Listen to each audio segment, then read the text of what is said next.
உங்களுக்கு நிம்மதி உண்டாகுவதாக. தேவனுடைய இரக்கங்கள் அதிகமாவதாக. தேவன் என்ன சொல்கிறாங்கன்னா, சங்கீதம் 103:13 இந்த வசனத்தை தான் கொடுக்குறாங்க. தகப்பன் தன் பிள்ளைகளுக்கு இறங்குகிறது போல கர்த்தர் தமக்கு பயந்தவர்களுக்கு இறங்குகிறார். இன்னைக்கு தேவனை அப்பாவாக பார்ப்பீங்க. அப்பாவாக வராருங்க. பரமபிதாவை பார்ப்பீங்க. கோபக்கார அப்பாவாக வர மாட்டார். அடிக்கிற அப்பாவாக வரமாட்டார். திட்டுற அப்பா மாதிரி வரமாட்டார். ரொம்ப நல்ல அப்பாவா, சாஃப்டான அப்பாவா, இரக்கம் செய்கின்ற அப்பாவாக இன்றைக்கி உங்ககிட்ட வராரு. சரிங்களாங்க? அதனால் யாரும் பயப்பட வேண்டாம். அவர் இரக்கம் உள்ளவராக, அவங்க பொண்ணு, என் பையன் அப்படின்னு சொல்லி அவர் வராரு. காக்கைக்கு தன் குஞ்சு பொன் குஞ்சு இல்லை, அது மாதிரி தான் தேவனுக்கு நீங்கள் எப்பேற்பட்டவங்களாக இருந்தாலும் அவருடைய பசங்க அவருக்கு முக்கியம். இரக்கம் செய்கிற ஒரு அப்பாவை பார்ப்பீங்க. சரிங்களாங்க? நீங்கள் எப்பேற்பட்ட பிரச்சனையில் இருந்தாலும் உங்களை காப்பாற்றுவதற்காக வராரு. ஏன்னா அவர் அவருடைய பொண்ணு தான் நீங்கள், அவருடைய பையன் தான் நீங்கள். எப்படி விட்டு கொடுப்பாரு? யாருக்கிட்டேயும் விட்டு கொடுக்க மாட்டார். எந்த பிரச்சனைக்கிட்டையும் விட்டு கொடுக்க மாட்டார். வீட்டில் அடி விழும். நம்மளுக்கு வீட்டில் எவ்வளோ வேணால் அடி விழும், திட்டு விழும், என்ன வேணால் நடக்கும். ஆனால் வெளியில் விட்டுருவாரா? அப்பா எப்படி இருப்பார்? அம்மா அப்பா வெளியில் போய் பிள்ளைங்களை திட்டுவாங்களா? திட்ட மாட்டாங்க. குறை சொல்லுவாங்களா? சொல்ல மாட்டாங்க. ஆனால் வீட்டில் தான் எல்லாமே இருக்கும் இல்லை, விட்டு கொடுக்க மாட்டார் தேவன். உங்களை எந்த பிரச்சனைகள்கிட்டையும், எந்த வியாதிக்கிட்டையும், எந்த பிசாசுக்கிட்டையும் உங்களை விட்டு கொடுக்க மாட்டார். இரக்கமுள்ள ஒரு அப்பாவாக உங்களை தேடி வராரு. சரிங்களா? அதனால் கவலைப்படாதீங்க. நாம் தேவன் உங்களுக்கு இரக்கம் செய்வதற்காகவே வராரு. என்னங்க, ஒரு கும்பலே என்னை குறை சொல்லுது, நான் வேற ஒரு தப்பு பண்ணிட்டேன், எத்தனை பேர் சொல்லிகிட்ருக்கீங்க? ஐயோ, அந்த கும்பல் என்னையே கை காமிச்சு குறை சொல்லிகிட்ருக்குது. தேவன் அந்த மாதிரி இடத்துல உங்களை காப்பாற்றுவதற்காக, எப்படி என் பிள்ளையை காப்பாற்றுறது, எப்படி என் பொண்ணை காப்பாற்றுறது அப்படின்னு அந்த மாதிரி இடத்துல உங்களை காப்பாற்றி கூட்டிகிட்டு வருவார். சரிங்களா? எப்படியோ உங்களை காப்பாற்றுவாருங்க.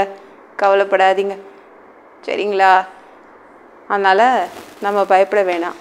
விபச்சார அந்த பெண் இருக்கால, அவள் ஏசுக்கிட்ட வரும்போது ஏசு காலில் பிடிச்சி அழுதாளா? அழவே இல்லை. எல்லாரும் அவளை குறை சொன்னாங்க. எல்லாரும் கை நீட்டி சொன்னாங்க, இந்த பொண்ணு பாவம் செய்யும் போது தான் நாங்கள் பிடிச்சிட்டு வந்தோம், இவ சாவணும்னு சொன்னாங்க. ஆனால் ஏசு என்ன பண்ணார்? ஐயோ, என் பொண்ணு, இவளை எப்படி காப்பாற்றுறது? இவ என் பொண்ணு, இவ தப்பே பண்ணால் கூட இவ என் பொண்ணு தான் அப்படின்னு என்ன பண்ணார்? அவளை காப்பாற்றினார். காப்பாற்றிட்டு என்ன சொன்னார்? எல்லாரும் போயிட்டோன்னே ஒரு கல் எடுத்து அடிஞ்சாரா? அடிக்கலை. கல் எடுத்து அடிக்கலை. திட்டினாரா அந்த பொண்ணை கூப்பிட்டு? அதையும் செய்யலை. இனிமேலேருந்து பாவம் செய்யாத அப்படின்னு இரக்கமுள்ள ஒரு அப்பாவாக தான் அந்த பொண்ணுக்கிட்ட நடந்துக்கிட்டார். சரிங்களா? அவர் இரக்கம் உள்ளவர். இன்றைக்கி ஒரு இரக்கமுள்ள ஒரு அப்பாவை நீங்கள் பார்க்க முடியும், உங்களால் பார்க்க முடியும். யார்கிட்டையும் விட்டு கொடுக்க மாட்டார். அந்த பொண்ணை, அந்த விபச்சார பொண்ணை அந்த ஊர்க்காரங்கக்கிட்ட விட்டு கொடுத்தாராங்க? விட்டே கொடுக்கல. பத்திரமா காப்பாற்றி கூட்டிட்டார். அந்த பொண்ணை வீட்டுக்கு அனுப்பிட்டார்.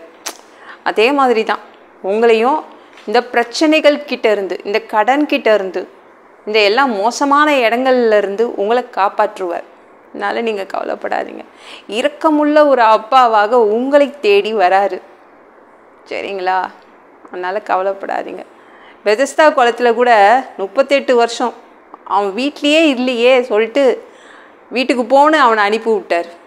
என் பையன் வீட்டுக்கே போய் ரொம்ப நாள் ஆகுதே, வீட்டுக்கு போப்பா, போதும், நீ 38 வருஷம் இங்கே உட்கார்ந்தது போதும், நீ வீட்டுக்கு போ அப்படின்னு வீட்டில் கொண்டு உட்கார வச்சார்.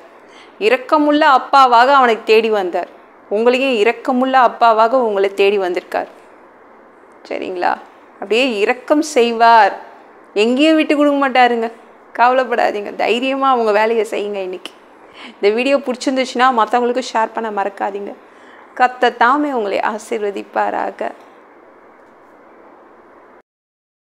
அன்பு பிதாவே, உங்கள் பிள்ளைங்க உங்கள் பாதத்தில் வந்திருக்காங்க. அப்பா, கோபக்கார அப்பாவாக வரல, இன்னைக்கு அடிக்கிற அப்பாவாக வரல, திட்டுற அப்பாவாக வரல, உங்கள் பிள்ளைங்களுக்கு இரக்கம் செய்கிற ஒரு நல்ல அப்பாவாக வந்திருக்கிறீங்க. உங்கள் பிள்ளைங்களை காப்பாற்றுவீங்க, யார்கிட்டையும் விட்டு கொடுக்க மாட்டீங்க.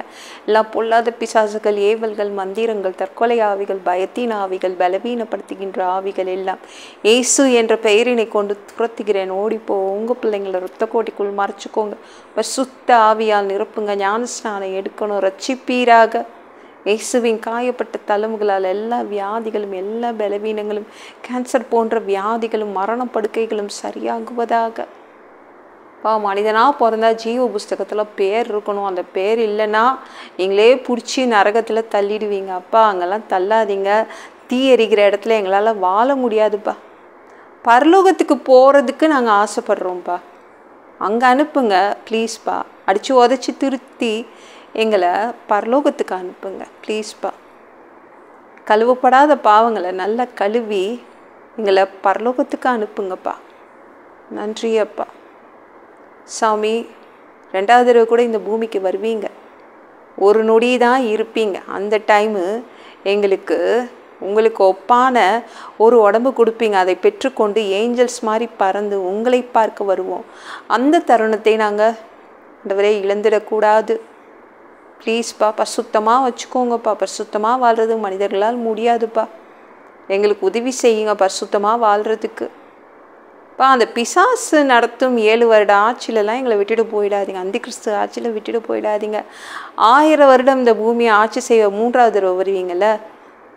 அந்த பொற்காலத்தை பார்க்க ஆசைப்படுறோம். எங்களையும் கூப்பிட்டுக்கோங்க. எல்லாவற்றையும் ஒப்பு கொடுக்குறேன். ஈஸ்ட் முழிச்சவங்க பிதாவே. ஆமென். நாளைக்கு பார்க்கலாம்.